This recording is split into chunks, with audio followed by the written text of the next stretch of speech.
अस्सलाम वालेकुम। आज हम डिस्कस करेंगे basic structure of C program. Basic structure अगर हम सी प्रोग्राम का देखें तो उसमें क्या आ जाता है, the format of writing C program. The basic structure of a C program is very flexible. It consist of following parts: preprocessor directives, main function and programs body. तो C programme को जो लिखने का method होता है, जो इसका format होता है, वो ऐसा होता है कि वो बहुत ज़्यादा फ्लेक्सिबल होता है, यानी इसमें कमांड्स लिखना बहुत आसान होता है। पार्ट्स अगर हम इसके देखें तो प्री प्रोसेसर डायरेक्टिव्स, ये जो हेडर फाइल्स होती हैं, #include stdio.h, ये चीज़ें इसमें लिखी जाती हैं। conio.h की हेडर फाइल्स इसमें आ जाती हैं। तो ये प्री प्रोसेसर डायरेक्टिव होती हैं, यानी प्रोग्राम को शुरू करने से पहले की हदायत या इंस्ट्रक्शन। देन मेन का फंक्शन होता है। मेन के फंक्शन में जो हम प्रोग्राम की जो बॉडी होती है उसको इनक्लोज किया जाता है।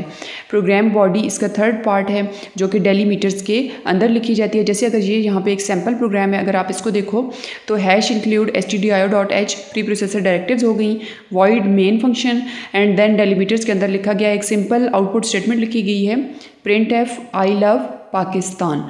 ये हो गई प्रोग्राम की बॉडी। अब अगर इनको हम थोड़ा डिटेल में देखें, preprocessor directives, first line in a preprocessor directive to include the header file stdio.h.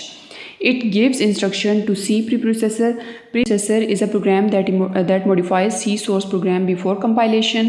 Preprocessor directive starts with #symbol.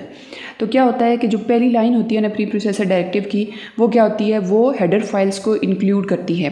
और ये सी प्री प्रोसेसर जो होता है उसको बेसिकली इंस्ट्रक्शन दे रही होती है कि तुमने प्रोग्राम को कंपाइलेशन से पहले जो है वो कैसे स्टार्ट करना है।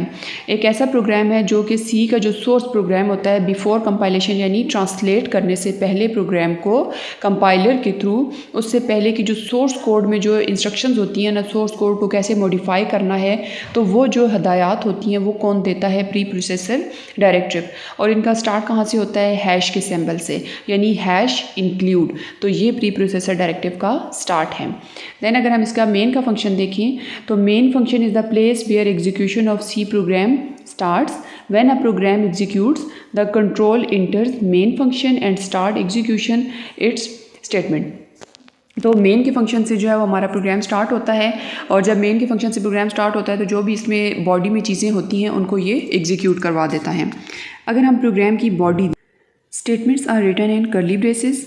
The braces are also known as delimiters. These statements are collectively known as the body of program. Every statement program is terminated with a semicolon. Compiler generates an error if any statement is not terminated by semicolon. Program की body क्या होती है कि जो braces के अंदर part होता है मेन के फंक्शन के बाद, और ब्रेसेस को यहाँ पे क्या बोल रहे हैं, डेलीमीटर्स भी बोलते हैं, जो कर्ली ब्रेसेस यहाँ पे यूज़ की जाती हैं। और स्टेटमेंट्स जो कलेक्टिवली उसमें लिखी जाती हैं उनको बोलते हैं प्रोग्राम्स बॉडी। और हर जो स्टेटमेंट होती है उसके लास्ट पे एक टर्मिनेटर लगा हुआ होता है जिसको बोलते हैं सेमी कॉलन। और अगर जो है वो सी लैंग्वेज के कोड में कोई ऐसी स्टेटमेंट है जिसके लास्ट में टर्मिनेटर मिसिंग है तो उससे क्या होगा, सिंटैक्स एरर आ जाएगी।